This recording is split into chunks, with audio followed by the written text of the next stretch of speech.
Pitch Perfect was definitely a big hit when it came out. But what about its sequel? Well, then, prepare yourselves, pitches, because they're back. Here's a review of Pitch Perfect 2. Big D's Entertainment Rankings and Reviews.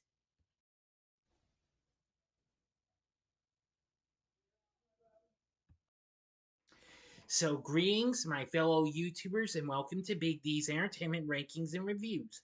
My name is Doyle, better known to as the Big D, and this time around I bring to you a review of the 2015 musical comedy flick Pitch Perfect 2, released by Universal along with Gold Circle Films, directed and produced by Elizabeth Banks in her feature directorial debut, not counting her part in as one of the main directors of the 2013 anthology flick movie 43, and was written by Kay Cannon.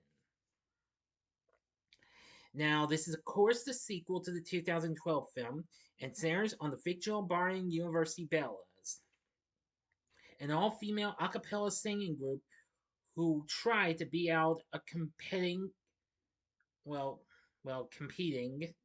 Competing. Sorry, I mixed double words up. Apologies. German musical group in a world singing championship. Just about everyone's back from the previous film, including Anna Kendrick, Rebel Wilson, Brittany Snow, Skylar Astin, DeVine, Anna Camp, Ben Platt, Hannah May Lee, Alexis Knapp, Esther Dean, Kelly Jekyll, Shelley Regner, John Michael Higgins, and Banks herself, along with Hailee Steinfeld, Katey Sagal, Bridget Hjort Sorensen, if I mispronounce it, I apologize, and Flula Borg. This film was released on May 15th, 2015, just a month after it made its premiere in Vegas, and it did much better than the previous film. Now, before I get started on my review of this, if you haven't seen my review of the first film, I would appreciate you check it out right now by clicking on that little card there that just came up. Give you a few more seconds.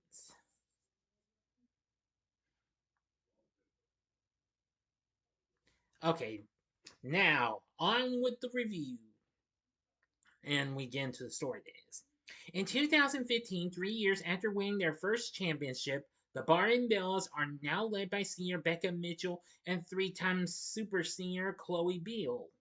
The Bellas have been the ICCA national champions for 3 consecutive years. However, a national scandal dubbed Muffgate erupts when Patricia Fat Amy Hubbard accidentally rips her pants in front of President Obama during his birthday performance at the Kennedy Center, exposing her genitalia due to her lack of underwear.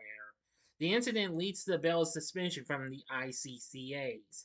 However, they are not stripped of their competitive titles, leading Becca to make a deal that they can be reinstated should they win the Acapella World Championship. Freshman Emily Junk begins her college career hoping to follow in the footsteps of her mother Catherine by becoming a Bella. At orientation, she watches an a cappella performance by the Troublemakers, now led by Becca's boyfriend Jesse Swanson. Jesse's best friend, Benjamin Benji Applebaum, develops a crush on Emily at first sight. The Bells learn that Das Sound Machine, or DSM for short, a German powerhouse group, has replaced them on their victory tour and is the favorite to win the Worlds. Additionally, Becca has started an internship at recording studio Residual Heat, something only Jesse knows and Fat Amy later discovers. As the Bella suspension means they cannot hold auditions, Emily goes directly to their sorority house. She sings her unfinished song, Flashlight, impressing them. They decide she can join, and as since she came to of her own accord, they technically aren't breaking any rules. The Bells meet DSM when the latter performs at a car show. The group, led by intimidating duo Pieter Kramer and Kommissar, takes delight in mocking the Bellas. Later, both groups are invited to an exclusive riff off. Excuse me. Also in attendance are the Troublemakers, the Tone Hangers, a group composed of former Troublemakers, including previous leader Bumper Allen, with whom Amy is in a no strings attached relationship, and the Green Bay Packers. Yeah, can you believe that? The Bellas make it to the final two, but lose to DSM when Emily panics and sings Flashlight, violating the tradition of singing non-original songs. Bumper surprises Amy with a traditional date and asks her to officially be his girlfriend.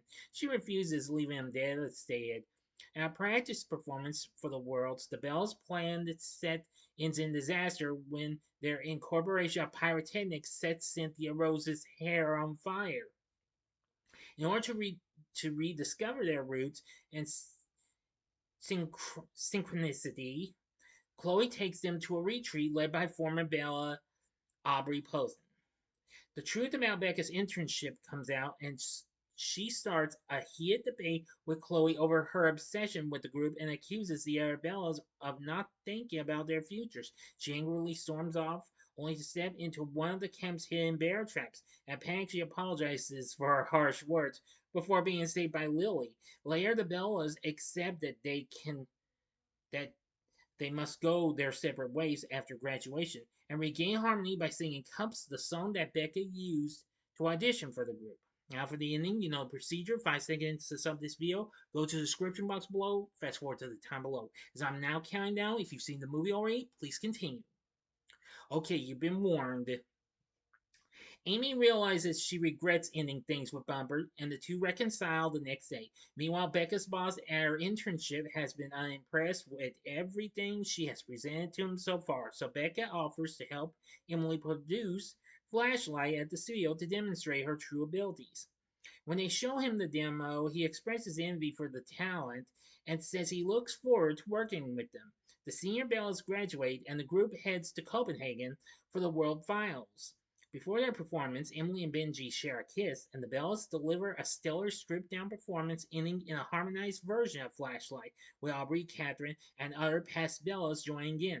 They win the championship, repairing their damaged legacy. As the senior Bellas leave Barton, they give Emily a belated initiation ceremony, with Amy demonstrating the last tradition, christening the house by sliding down the staircase in the story. So, what did I think of Pitch Perfect 2? Well, I have seen this just about as much as its predecessor, and I think this film was pretty fun and what have you. It got most, like its predecessor, got mostly good response, but unfortunately, it's a little low on the tomato meter, though. The film currently sits at 65%, which that's lower than the 82% of its predecessor. But nevertheless, its reviews were decent, saying that the film sings in sweet comedic harmony, even if it doesn't hit quite as many high notes as its predecessor. Well, I kind of do feel like it's pretty good and what have you. I feel like it's kind of gone down for me a little, but I still like it for certain reasons and what have you.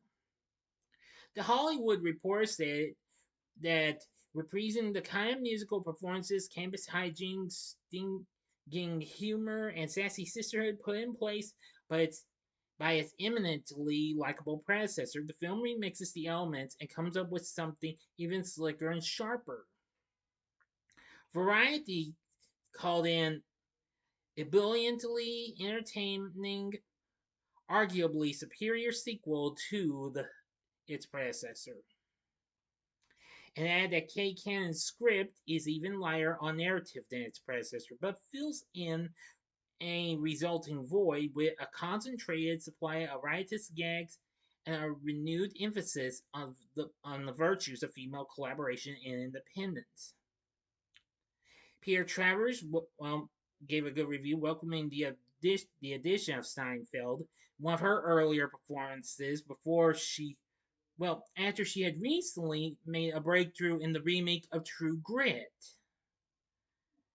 And of course, she had more recently gone on to appear in several others films.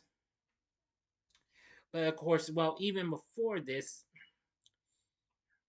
before she got to be in Bumblebee and also voiced Gwen Stacy Spider-Gwen in the recent animated Spider-Man films, and more recently played Kate Bishop, the new Hawkeye, in Disney Plus's Hawkeye series, and more recently, The Marvels. I think she was just so incredible.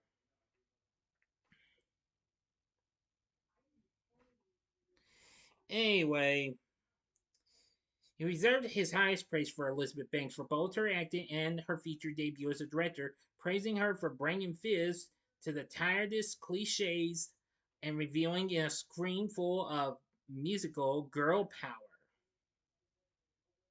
The Chicago Sun-Times said the film strains to find some plot conflicts while balancing the line between satire and rousing musical numbers in a mixed review. The Chicago Tribune said it was called a 2 hour lesson in how to act like a frenemy to your alleged friends. And it's not funny enough, but hey, that's understandable. Just a few mentions I will mention. Anyway, this film was nominated for numerous awards, especially the Teen Choice Awards, where it won the Choice Comedy Movie, Choice Comedy Actor for Skylar Astin, Choice Comedy Actress for Anna Kendrick,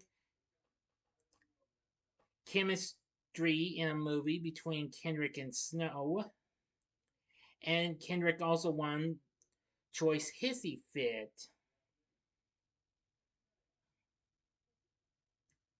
He also got nominated for favorite movie at the People's Choice Awards and the Nickelodeon Kids Choice Awards. Unfortunately, it lost to at the People's Choice Awards. It lost to another Universal flick, which was the hit sequel Furious 7. While the Kids Choice Awards, it lost to Star Wars: The Force Awakens.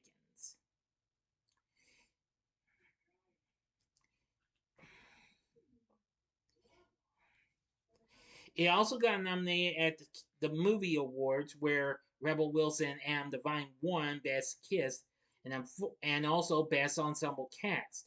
Unfortunately, Elizabeth Banks got nominated for a Razzie for the Razzie Redeemer Award, but lost to Sylvester Stallone. The soundtrack also won the top soundtrack award at the Billboard Music Awards.